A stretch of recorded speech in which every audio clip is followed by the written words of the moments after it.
एक बार फिर हम रुख करेंगे लाहौर का, जहां डॉन न्यूज़ के नुमाइंदे मुख्तलिफ स्टेशन पर वोटों की गिनती के अमल की रिपोर्टिंग कर रहे हैं।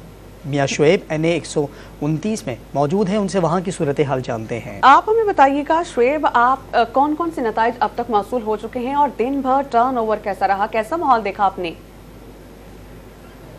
जी बिल्कुल, आम इंतखाबात 2024 की जो वोटिंग के बाद जो फॉर्म 45 के साथ रिजल्ट आने का सिलसिला शुरू हो चुका है। मैं इस वक्त लाहौर के हल्का NA 119 में मौजूद हूँ। यहाँ जो रिजल्ट है वो आना शुरू हो चुके हैं। जो फॉर्म 45 के साथ इस वक्त हल्का NA 119 में जो भगवानपुरा का गैर हतमी गैर सरकारी नताइज जो हमें मसूल हुआ, उसमें मुस्लिम लीग नून की मरियम नवाज जो है वो 318 वोट लेकर आगे हैं और दूसरे नंबर पर जो आजाद उम्मीदवार हैं शहजाद फरूक वो 256 वोट लेकर दूसरे नंबर पर है। इसी तरह दीगर जो मुश्तरका 5 पोलिंग स्टेशन है वहां से जो हमें रिजल्ट मसूल हुए हैं उसमें मुस्लिम लीग नून की जो रहनुमा मरियम नवाज 2119 वोट लेकर वो आगे हैं। दूसरे नंबर पर आजाद उम्मीदवार शहजाद फरूक ने 730 वोट हासिल किए। इसी तरह PP 143 है जिसमें जो नून लीग और इस्तेकाम पाकिस्तान पार्टी के साथ इत्तेहाद के तहत ये सीट पर इलेक्शन हुआ, जिसमें अब्दुल अलीम खान ने जो हमें रिजल्ट मसूल हुए हैं। ये एक पोलिंग स्टेशन है जिसमें